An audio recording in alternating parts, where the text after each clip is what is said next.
Most people who first buy land and build a house before buying a car, and most people who first just buy a car before buying land and building a house have always never agreed with each other. Why is it so?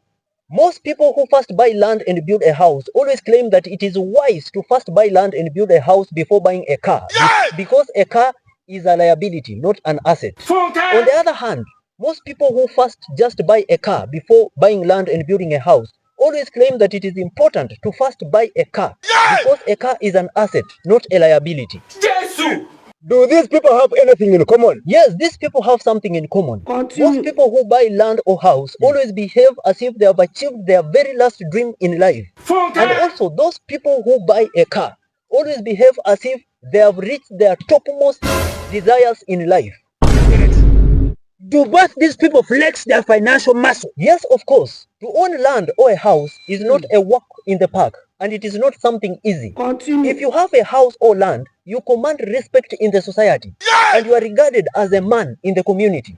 Even when you don't speak something sensible in a community meeting, people will just say that leave that person alone. He has land and a house on top of it. These assets speak on your behalf. Jesus is Lord. What about someone who owns a car?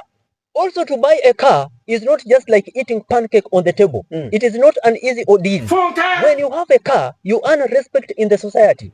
Even in the community, you are regarded as a man separated from boys. Also, in a community gathering, even if you cough, people will go quiet, thinking that you have something to say just because you own a car.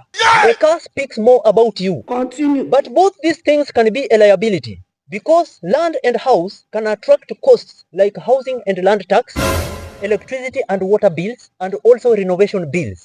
Also, a car is a liability because it has fuel costs, service and maintenance costs. Yes. So you mean someone owning land and a house does not need a car and vice versa? Look, Continue. having a house is okay. But if you want to travel 30 kilometers to work or business, Continue. a house will not take you to and fro where you are going. You will need the services of a car. Also, having a car is okay, Continue. but you will not sleep in the car. A respectable man needs a house. And as you are aging, you will need to build a house to avoid harassment from the landlord. A car owner and a house owner look upon each other. Yes. Yeah. Land, house, and a car. Which one is needed the most and which one is expensive? Look, Continue. land and a house are very expensive, but a car can be equally expensive, even more than land. The value of land appreciates with time, while the value of a car depreciates with time. Land is static while it appreciates, while a car is mobile while it depreciates. But a car can be engaged into other activities like business and transporting you to work, which can make you generate more money, which can make you buy land and a house. Yeah. Okay.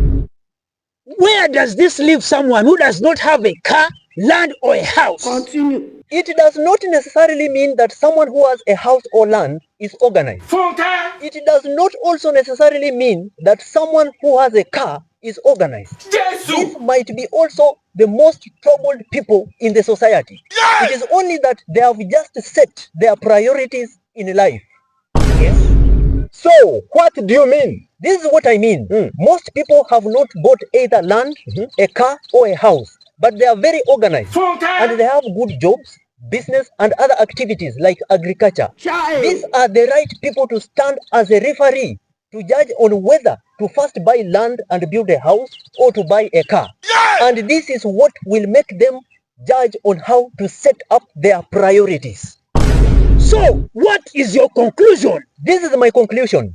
People have different paths and goals in life. Continue. Buying land and building a house first before a car, or buying a car first before buying land and building a house, is not a matter of unnecessary debate. Oh my God. So leave people alone to set up their priorities and let the future be the marking scheme. It is up to you to use these words the way you want, and please leave us alone. This man.